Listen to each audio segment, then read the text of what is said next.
नाही, दापोलीमध्ये दापोली मतदारसंघामधून संजय कदम माजी आमदार यांनी आज शिवसेनेमध्ये प्रवेश केला आहे. खरं म्हणजे योगेश कदम यांना 1,05,000 मतं मिळाली आणि संजय कदम यांना 80,000 मतं मिळाली. आता हे दोन्ही कदम एकत्र आलेले आहेत, त्यामुळे तिथं विकासाला चालना मिळेल आणि तिथं शिवसेनेची ताकद वाढेल आणि त्या भागामध्ये जे काही उर्वरित जे काही प्रश्न त्या भागातले आहेत मतदारसंघाचे ते सोडवण्यास मदत होईल. त्यामुळे मी त्यांचं स्वागत केलेलं आहे, त्यांना शुभेच्छा दिलेल्या आहेत. त्याचबरोबर वैजापूर मतदारसंघामधून भाऊसाहेब पाटील चिकटगावकर हे देखील माजी आमदार आहेत, ते देखील शिवसेनेमध्ये आलेत. तिथं देखील रमेश बोरणारे आमचे अतिशय चांगलं काम करणारे आमदार आहेत. त्यांच्यासोबत भाऊसाहेब पाटील चिकटगावकर हे आणि त्यांच्याबरोबर माजी नगराध्यक्ष, जिल्हा परिषद अध्यक्ष, अनेक जिल्हा परिषद सदस्य त्यांनी प्रवेश केलेला आहे. शेकडो लोकांनी प्रवेश केला आहे, हजारो लोकांनी प्रवेश केलेला आहे.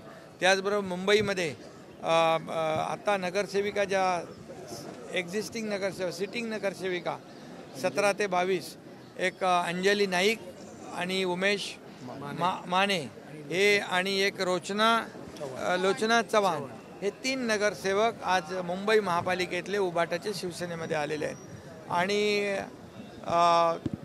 त्यामुळे मुंबईतली देखील शिवसेनेची ताकद वाढती आहे आणि महाराष्ट्रात देखील अनेक जिल्ह्या अनेक तालुक्यातून हे असे सर्व पदाधिकारी शिवसेनेमध्ये येत आहेत.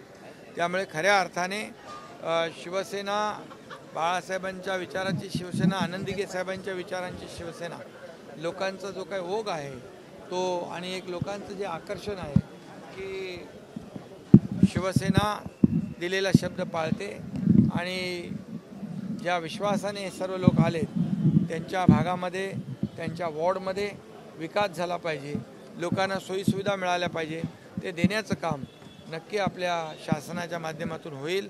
आणि म्हणून मी सगळ्यांचंच मनापासून आज स्वागत करतोय, मनापासून सगळ्यांना शुभेच्छा देतो. सर, हर्षवर्धन सपकाळ यांनी आता प्रेस कॉन्फरन्समध्ये असं सांगितलेलं आहे की माझ्या वक्तव्याचा धचा मा केला.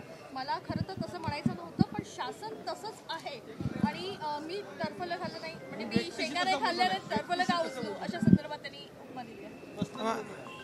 आता काय त्याला म्हणतो, उशिरा आलेलं शहाणपण आहे का हे? आणि खरं म्हणजे मी देखील आज सभागृहात बोललेलो आहे की पुन्हा मी त्याच्यावर बोलू इच्छित नाही, पण औरंग्याची तुलना कुणाशी होऊ शकत नाही आणि औरंग्याची तळी उचलणारे आणि उदो करणारे यांना महाराष्ट्र माफ करणार नाही. त्यामुळे आता त्याच्यावर आरोपाला आणि मला उत्तर द्यायला वेळ नाही आणि त्यांनी खरं म्हणजे काही चुकीचं बोलले असतील तर त्यांनी माफी मागून मोकळं व्हावं. त्यांनी सांगितलं की औरंगजेबने जसं रजिया कर लावला होता तसाच आता राज्यामध्ये फडणवीस सरकारने लावला.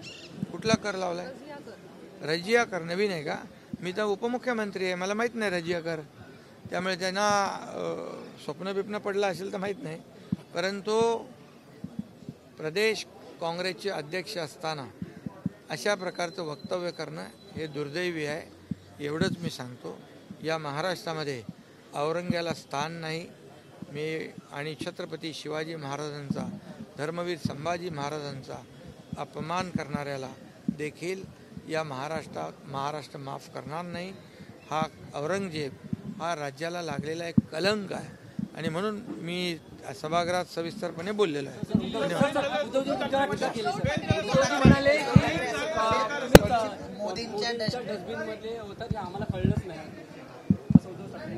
आता त्यांच्याबद्दल मी काय बोलणार? त्यांच्याकडे सगळे माणसं रोज येत आहेत. आता डस्टबिन त्यांच्या घरातली रिकामी राहील ह्याचा विचार त्यांनी करावा. त्यामुळे ते म्हणतात की गेला तो गद्दार, गेला तो कचरा. मग आता की काय त्यांच्याकडे आता मला वाटत नाही की त्यांनी आत्मचिंतन केलं पाहिजे, आत्मपरीक्षण केलं पाहिजे. पूर्वी आमदारांना, खासदारांना, मंत्र्यांना भेटत नव्हते, आता गटप्रमुखांना पण फोन करतात. ही सुधारणा झालेली आहे. मी डॉक्टर नसलो तरी ऑपरेशन केलं. माझा मुलगा डॉक्टर आहे, ऑर्थोपेडिक सर्जन आहे, पण मी ऑपरेशन केलं, सगळ्यांना बरं केलं. आता काही लोक एकदम तरातरा फिरू लागले, चालू लागले, महाराष्ट्रात दिसू लागले.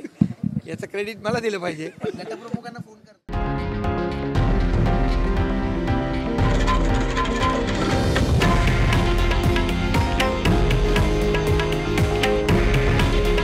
हे आहे देशातील नंबर 1 न्यूज नेटवर्क आणि आपण पाहत आहात TV9 मराठी. काळजी तुमची, हित महाराष्ट्राचं.